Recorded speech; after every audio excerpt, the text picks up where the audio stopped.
ರಿಕ್ಷಾಗಳ ಪರಿಸ್ಥಿತಿ ನರಕದಲ್ಲಿದ್ದಾರೆ. ಕಣ್ಣೀರಿನಲ್ಲಿ ಕೈ ತೊಳಿತಾ ಇದ್ದಾರೆ. ಚಾಲಕರುಗಳು LPGಗಾಗಿ ಬಂಕ್ಗಳ ಮುಂದೆ ಮಲಗಿದ್ದಾರೆ. ಮನೆ ಮಠ ಮರ್ತಿದ್ದಾರೆ. ಮಕ್ಕಳು ಶಾಲೆಗೆ ಹೋಗೋಕ್ಕಾಗ್ತಾ ಇಲ್ಲ. ಮನೆಗೆ ಹಾಲು ತರೋಕ್ಕಾಗ್ತಾ ಇಲ್ಲ, ಮೊಸರು ತರೋಕ್ಕಾಗ್ತಾ ಇಲ್ಲ, ಅಕ್ಕಿ ತರೋಕ್ಕಾಗ್ತಾ ಇಲ್ಲ, ಅನ್ನ ತರಕ್ಕೆ ಮಾಡೋಕ್ಕಾಗ್ತಾ ಇಲ್ಲ. ಭಾಳ ಅತ್ಯಂತ ಕಣ್ಣೀರಿನ ಕಥೆಯಲ್ಲಿದೆ, ಕರುಣಾಜನ ಸ್ಥಿತಿ.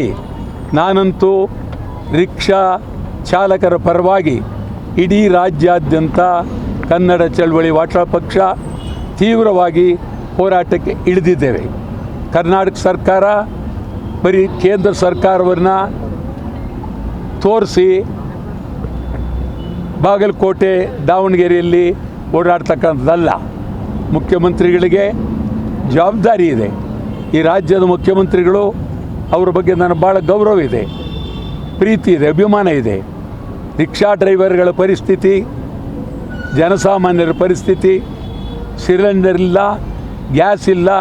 ನೀವು ಸುಮ್ಮನೆ ಕೇಂದ್ರ ಸರ್ಕಾರ ಮಾಡಬೇಕು ಅಂತ ಬಿಟ್ಬಿಟ್ರೆ ಕರ್ನಾಟಕ ರಾಜ್ಯದಲ್ಲಿ ನೀವು ಮುಖ್ಯಮಂತ್ರಿ ಆದವರು ಮತ್ತು ವಿರೋಧ ಪಕ್ಷ ನನಗೇನೂ ಗೊತ್ತಿಲ್ಲ ಅಂಥೇಳಿ ಕೂತಿರ್ತಕ್ಕಂಥದ್ದು ಒಳ್ಳೆಯದಲ್ಲ. ವಿರೋಧ ಪಕ್ಷ ಅಂದರೆ ಈಗ ಬಿ ಜೆ ಪಿಯವರು ಅಂದರೆ ನರೇಂದ್ರ ಮೋದಿ.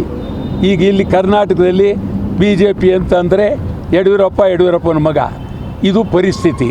ಆ ದೃಷ್ಟಿಯಿಂದ ಈ ರಾಜ್ಯದಲ್ಲಿ ಅನ್ಯಾಯ ನಡೀತಾ ಇದೆ, ಮೋಸ ನಡೀತಾ ಇದೆ, ನೋವಾಗಿದೆ. ಕೇಳೋರೇ ಇಲ್ಲ. ಎಲ್ಲ ಬಾಗಲಕೋಟೆಯಲ್ಲಿ ಕೂತ್ಕೊಂಡು ಒಬ್ಬರನ್ನೊಬ್ಬರು ಬೈಕೊಂಡು ಕೂತಿದ್ದೀನಿ. ಎಲ್ಲಿ ಯಡಿಯೂರಪ್ಪ ಇವಾಗ ಎಲ್ಲೋದ್ರಿ ನಿಮ್ಮವರೆಲ್ಲ? ನೀವು ಮಾತಾಡ್ತಾ ಇಲ್ಲ. BJP ಅವರು ಮೈಸೂರಲ್ಲಿ ಮಾತಾಡ್ತಾರೆ, ಆ ಪ್ರತಾಪ್ ಸಿಂಹ ದೇಶದಲ್ಲೆಲ್ಲ ಬಡ್ಕತ್ತಾನೆ. ಎಲ್ಲೋದ್ರಿ? ಕೇಂದ್ರ ಸರ್ಕಾರನ ಕೇಳಲ್ವ ನೀವು? ಪಾರ್ಲಿಮೆಂಟ್ ಮೆಂಬರ್ಗಳಿದ್ದೀರಲ್ಲ BJP ಅವರು, ದನ ಕಾಯ್ತಾ ಇದ್ದೀರಾ? ಎಲ್ಲೋಗಿದ್ದೀರಿ ನೀವು? ಮಾತಾಡಿ. ಯಡಿಯೂರಪ್ಪ ಏನಪ್ಪ ನಿಂದು? ಸುಮ್ಮನೆ ಕೂತಿದ್ದೀಯಲ್ಲ, ಯಾವ ನ್ಯಾಯ? ನಿನ್ನ ನಮ್ಮ ಮೀಡಿಯಾದವರು ಏನೋ ಎಂಥದೋ ಹುಲಿ ಅಂತ ಕರೀತಾರೆ, ರಾಜ ಹುಲಿ ಅಂತ ಕರೀತಾರೆ. ಈಗ ಹುಲಿನ ಇಲಿನ ನೀನು ನಿಜವಾಗ್ಲೂ ನೀನು ಮಾಜಿ ಮುಖ್ಯಮಂತ್ರಿ ಆಗಿದ್ದವನು. ನಿಮ್ಮ ಪಾರ್ಟಿಯ ಸರ್ಕಾರ ನಿಮ್ಮ ಮಗನನ್ನು ಭಾರಿ ಮುಂದುವರಿಸ್ತಾ ಇದ್ದೀರಿ. ನಿಮಗೆ ನಿಜವಾಗ್ಲೂ ಈ ರಾಜ್ಯದ ಬಗ್ಗೆ ಪ್ರಾಮಾಣಿಕತೆ ಇದ್ದರೆ ಮೊದಲನೇದು ಕೇಂದ್ರ ಸರ್ಕಾರದ ಮೇಲೆ, ಪ್ರಧಾನಮಂತ್ರಿಯವ್ರ ಮೇಲೆ ದಾಳಿ ಮಾಡಬೇಕು, ರಾಜೀನಾಮೆ ಕೊಡಬೇಕು. ನಿಮ್ಮ BJP ಪಾರ್ಲಿಮೆಂಟ್ ಸದಸ್ಯರುಗಳು ಗೌರವ ಇದ್ದರೆ ಕೂಡಲೇ ರಾಜೀನಾಮೆ ಕೊಡಬೇಕು. ಏನು ನಡೀತಾ ಇದೆ ರಾಜ್ಯದಲ್ಲಿ? ಕಷ್ಟ ಇದೆ. ಅನ್ನ ಬೇಯಿಸೋಕ್ಕಾಗ್ತಾ ಇಲ್ಲ, ದೋಸೆ ಮಾಡೋಕ್ಕಾಗ್ತಾ ಇಲ್ಲ, ಕಾಫಿ ಮಾಡೋಕ್ಕಾಗ್ತಾ ಇಲ್ಲ. ಎಲ್ಲಿದೆ? ಏನು ಹುಡುಗಾಟ ಆಡ್ತಾ ಇದ್ದೀರಿ? ಮದುವೆ ಮಾಡೋಕ್ಕಾಗ್ತಾ ಇಲ್ಲ, ನಾಮಕರಣ ಮಾಡೋಕ್ಕಾಗ್ತಾ ಇಲ್ಲ.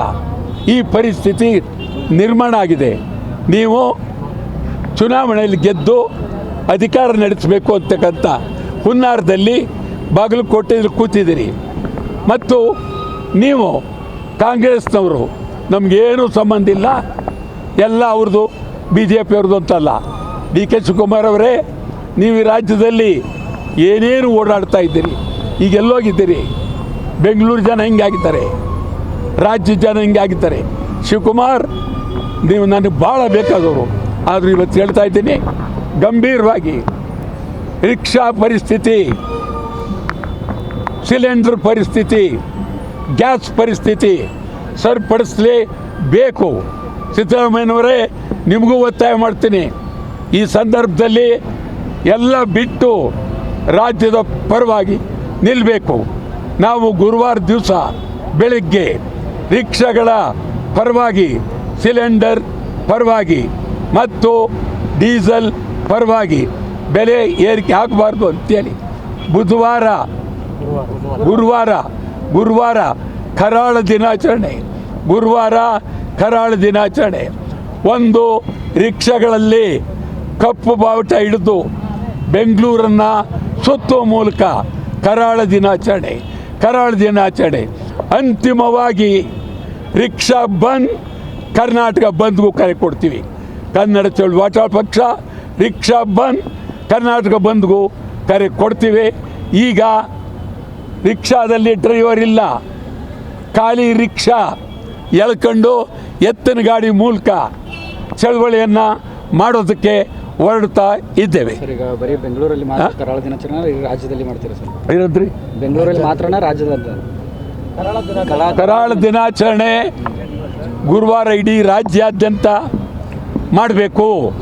ಎಲ್ಲ ರಿಕ್ಷಾ ಡ್ರೈವರ್ಗಳಿಗೆ ಕಳಕಳಿಯಿಂದ ಮನವಿ ಮಾಡ್ತೀನಿ, ತಾವು ನಿಮ್ಮ ಗಾಡಿಯಲ್ಲಿ ಒಂದೊಂದು ಕಪ್ಪು ಬಟ್ಟೆ ಇಟ್ಕೊಳ್ಳಿ. ರಿಕ್ಷಾ ಚಾಲಕರೇ ಮರಿಬೇಡಿ, ಅವ್ರಿವ್ರ ಮಾತು ಕೇಳಬೇಡಿ. ಕಪ್ಪು ಬಾವುಟ ಗುರುವಾರ ಕಪ್ಪು ಬಾವುಟ ಹಿಡ್ಕೊಡಿ. ದಯಮಾಡಿ ರಿಕ್ಷಾ ಚಾಲಕರೇ ಕಪ್ಪು ಬಾವುಟ ಹಿಡೀರಿ. ನಾವು ನಿಮ್ಮ ಪರ ಇದ್ದೇನೆ, ಒಂದು ತೊಟ್ಟು ರಕ್ತ ಇರುವವರೆಗೂ ನಿಮ್ಮ ಪರ ನಾನು ಇರ್ತೇನೆ. ರಿಕ್ಷಾ ಚಾಲಕರೇ ದಯವಿಟ್ಟು ಮತ್ತೆ ಹೇಳ್ತೀನಿ, ನಿಮ್ಮ ಕಿವಿಗೆ ಕೇಳಲಿ. ಗುರುವಾರ ಕಪ್ಪು ಬಟ್ಟೆ, ಗುರುವಾರ ಕಪ್ಪು ಬಾವುಟ, ಗುರುವಾರ ಕಪ್ಪು ಬಾವುಟ, ಗುರುವಾರ ಕರಾಳ ದಿನಾಚರಣೆ. ನಮಸ್ಕಾರ. Okay, thank you sir.